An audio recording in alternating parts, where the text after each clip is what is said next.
Good morning. Just out here doing a little training run. Wanted to touch base with people about announcing their long distance hike, either on the Appalachian Trail, the Continental Divide Trail, or the Pacific Crest Trail, or one of the larger ones throughout the country. And wanted to just go over some of the things I did to prep for my 2022 Appalachian Trail hike. Now, I'm not a doctor, so those who are looking to start training, please go and visit a doctor to make sure you're approved to do your training. Okay, and I don't play a doctor on television either. But one thing I wanted to point out is what I did was I actually hiked with Pumpkin and did several miles each day. So I got up an hour before work and hiked 3.2 miles, and then I also did the same thing after work. So if you say you don't have time, make the time. And why I say that is when I was down in Georgia and all those people were dropping out at Neal's Gap at mountain crossings, it was because for a vast majority of them, they hadn't trained, and it's not easy at the beginning. So give yourself all the opportunity to finish. If you're doing an epic hike where you're taking 4, 6, 8 months out of your life, then train for an epic adventure. Make it worth your while and finish the trail by being prepped before you get there. Some of the benefits you get is, one, of course, the cardio that you're gonna have, but two, if you hike close to 300 miles before the trail, you are going to know if your shoes are going to be the right shoes or not. I didn't have problems with my shoes, and so I want to point that out.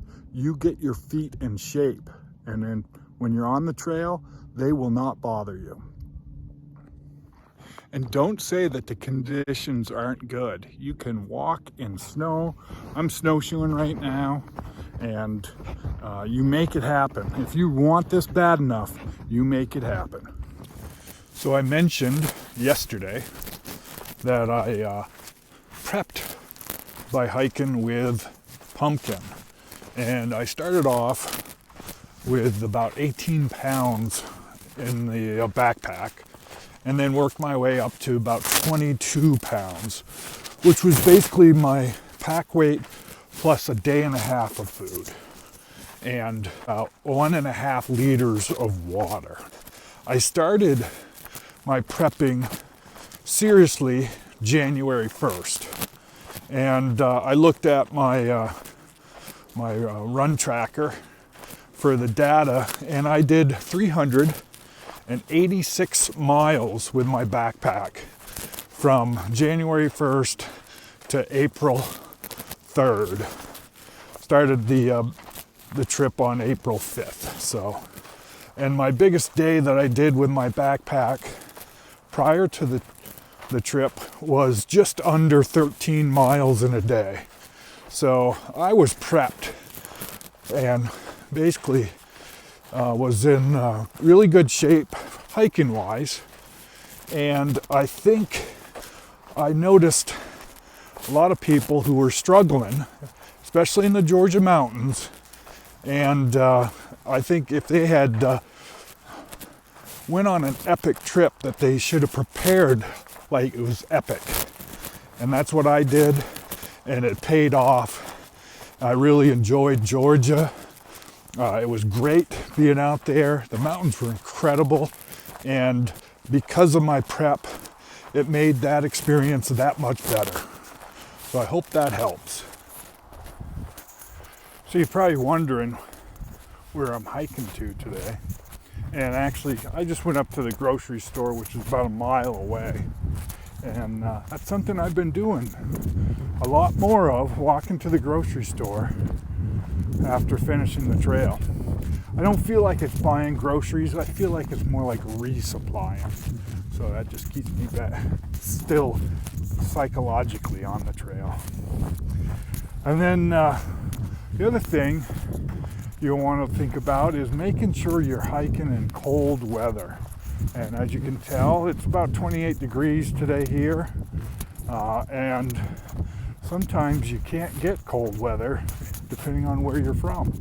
So one thing I did was at the end of my showers, I would crank the water down to the coldest temperature and just got myself acclimated that way so that I was used to colder temperatures, and when I got on the trail it didn't have much of an effect on me because I was kind of already acclimated to it. So that's something you might want to think about. And you stay in there as long as you can. I would stay 3-4 minutes, and then other times I would just see how long I could stay longer, and I think I got up to like 7 minutes and had to get to work, so I probably could have gone longer.